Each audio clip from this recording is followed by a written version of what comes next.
মানে বহু বছর ভারত সরকারের সাথে কাজ করেছি এবং এই সময় যেই থাকুক রাজনৈতিক দল, সে মনমোহন সিং থাকুক, নরসিমহা রাও থাকুক, ইন্দিরা গান্ধী থাকুক, রাজীব গান্ধী থাকুক, ভিপি সিং থাকুক, বা আমাদের প্রধানমন্ত্রী নরেন্দ্র মোদী থাকুক, বা ফিউচার প্রধানমন্ত্রী যাদের আমরা চিন্তা করছি তারা থাকুক, সবাই এখন ভারতবর্ষের লোকেদের বাঁচাবার চেষ্টা করছে, কোনো রাজনীতি করছে না। তারা এখন সারা রাত জেগে চেষ্টা করবে যে সমস্যাটা তারা তৈরি করেনি, তারা শিকার হচ্ছে, সেটার সলভ করবার। আরেকটা জিনিস আপনাদের এখানে না বললেই নয়, সেটা হচ্ছে একটু মানসিক প্রস্তুতি নিন। অসুবিধা আর মৃত্যু আর ধ্বংস এক না। এই মুহূর্তে ইরানে ওষুধ নেই, টেলিফোন নেই, ইন্টারনেট নেই, খাবার নেই, জল নেই। ইসরায়েলও তাই।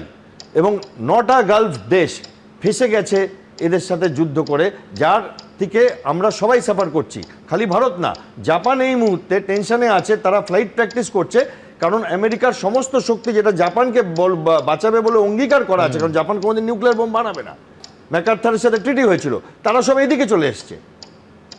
চায়না অদ্ভুত কিছু বিহেভিয়ার করছে, যাতে লোকে ভাবছে চায়না হয় স্পাটলি আইল্যান্ড, নয় তাইওয়ান, বা নয় জাপানের সেনকাকু আইল্যান্ডকে কিছু করবে, এবং কেউ আটকাতে পারবে না পৃথিবীতে। এখন পৃথিবীতে যা ডামাডোল চলছে, ইউনাইটেড নেশন বলে কিছু নেই। তো আপনারা একটু মানসিক প্রস্তুতি নিন।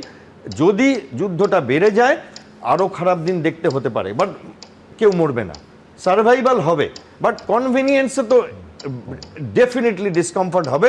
আমি দেখেছি ডিসকমফর্ট কাকে বলে, আমার স্ত্রী দেখেছে, আমার বাড়ির লোকেরা দেখেছে। যখন উইল সই করতে হয়, যখন হাতে আর গলায় একটা চাকতি পরিয়ে যায়, যে যদি হাতটা উড়ে যায় তাহলে গলারটা থাকবে, অ্যাটলিস্ট ডেড বডিটা শনাক্ত করে ঠিকভাবে দাহ কার্যটা হবে। এবং সেইখানে এখন অবধি এমন কিছু ভারতবর্ষে হয়নি, যেটা জয়ন্তদা বলছিলেন যে যেখানে আমরা তাহি তাহি করব।